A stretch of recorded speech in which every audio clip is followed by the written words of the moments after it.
திமுக காங்கிரஸ் கட்சிகளின் கூட்டணி கடந்து வந்த பாதையை தற்பொழுது பார்க்கலாம்.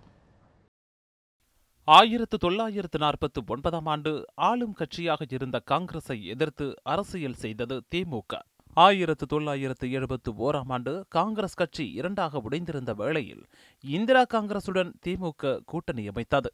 அதே ஆண்டு போட்டியிட்ட 9 தொகுதிகளிலும் இந்திரா காங்கிரஸ் வெற்றி பெற்றது.